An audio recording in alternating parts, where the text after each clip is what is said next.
নামাজ পড়ছেন গাড়ির স্টিয়ারিংয়ে, বিমানে কিংবা খোলা কোনো মাঠে। তার এমন অসংখ্য ছবি ঘুরে বেড়াচ্ছে সোশ্যাল মিডিয়ায়। এলাকায় করেছেন মসজিদ নির্মাণ, এলাকার অসহায় মানুষদের নানানভাবে সাহায্য করে সেগুলোর ছবি সোশ্যাল মিডিয়ায় শেয়ার করছেন তিনি ও তারই ছেলে আবেদ আলী এবং তার ছেলে সিয়ামের ফেসবুক আইডিতে গেলে দেখা যাবে তাদের জনসেবা ও স্রষ্টা ভীতির এ সকল ছবি দিয়েই ভরপুর। আপাত দৃষ্টিতে দেখলে মনে হবে এই ধনকুবের দেশের কল্যাণে নিয়োজিত একজন ধর্মভীরু মহৎ মানুষ। এবার চলুন ঘুরে আসি ধনকুবের পরহেজগার আবেদ আলীর জীবনের শুরুর দিকে। একসময় গ্রামের মাটি কাটার কাজ করতেন আবেদ আলী। অর্থাভাবে মাত্র ৮ বছর বয়সে ঢাকায় আসেন তিনি। করতেন কুলির কাজ। বহু চেষ্টা তদবিরে একসময় ভাগ্য খোলে আবেদের।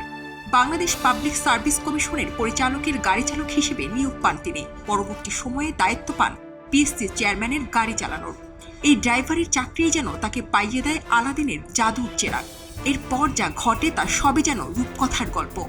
গাড়ি চালকের চাকরির পাশাপাশি জড়িয়ে পড়েন প্রশ্নফাঁস চক্রের সাথে। বদলে যায় জীবন। আবেদ আলী মাদারীপুরের তাসার উপজেলার পশ্চিম বেতলা গ্রামের মৃত আব্দুর রহমান মীরের ছেলে। এলাকায় তিনি মানুষের কাছে পরিচয় দিতেন শিল্পপতি হিসেবে। তার গ্রামের কেউই জানেন না তিনি ড্রাইভারের চাকরি করেন। সবাই জানতেন আবেদ আলী চাকরি করেন সচিবালয়ে। তার জীবন যাপন ছিল তেমনই। ড্রাইভারের চাকরি থেকে অবসরের পর তিনি ঢাকাতে রিয়েল এস্টেট ব্যবসা শুরু করেন। বিপুল সম্পদ গড়ার পর বংশের মীর পদবি মুছে দিয়ে সৈয়দ রাখেন। বিশেষ করে এলাকায় প্রচুর দান ও সেবামূলক কাজ করে সকলের নজরে আসেন তিনি। তার লক্ষ্য ছিল উপজেলা পরিষদের চেয়ারম্যান হবেন। কিছুদিন ধরে করছিলেন এসবের প্রচারণা।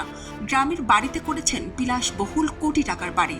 বাড়ির পাশেই নির্মাণ করেছেন বিশাল মসজিদ। এলাকায় কিনেছেন বিপুল পরিমাণ সম্পদ। জানা যায় ঢাকায় রয়েছে বিলাসবহুল একাধিক বাড়ি।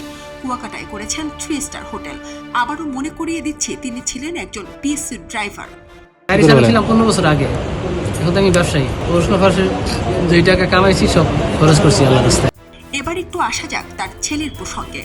আবেদ আলীর ছেলে সোহানুর রহমান সিয়াম বিলাসবহুল জীবন যাপনের জন্য এলাকায় বেশ আলোচিত। একাধিক দামি গাড়ি ব্যবহার করেন তিনি। পড়েছেন বিদেশে। এরপরে দেশের একটি ব্যয়বহুল বেসরকারি বিশ্ববিদ্যালয়ে। নিজ উপজেলা মাদারীপুরের দাসারে রয়েছে তার ছাত্রলীগের পদ। রাজনীতি করি, আবার আমার বাবা উপজেলা চেয়ারম্যান নির্বাচন করতেছে। তো সারাক্ষণ আসলে পথে ঘাটে প্রান্তরে থাকতে হয় মানুষের সাথে। এলাকার বিভিন্ন অনুষ্ঠানে তিনি জনসেবামূলক কাজ ও বক্তৃতা দেন, যে কারণে তরুণদের কাছেও তিনি বেশ জনপ্রিয়। নির্বাচনের জন্য না, আপনাদের ভাই হিসাবে এই জিনিসটা আজকে আমি ঘোষণা করে দিলাম। তার যে লিসের অ্যামাউন্ট, এটা আমরা তাকে বুঝাই দেবো। আজকে থেকে এই মাঠ আপনারা 1 বছরের জন্য আপনারা উন্মুক্ত করে দিলাম ইনশাআল্লাহ। তার গ্রামের তরুণরা সিয়ামকে প্রিয় অভিভাবক হিসেবেই মানেন। সিয়াম সাধারণ মানুষকে সাহায্য করে সে সকল ভিডিও নিয়মিত প্রকাশ করেন তার সোশ্যাল মাধ্যমে। প্রশাসনের কর্তাদের সঙ্গেও রয়েছে উদ্বস।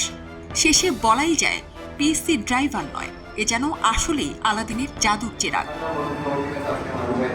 সারা জেরিন, খবরের কাগজ। আমার জন্য সবাই দোয়া করবেন, ভালো কাজে, মানবিক কাজে, সামাজিক কাজে, ধর্মীয় কাজে, যাতে আমরা আমৃত্যু আপনাদের পাশে থাকতে পারি। নির্বাচনের জন্য আমরা সবসময় থাকতে পারি।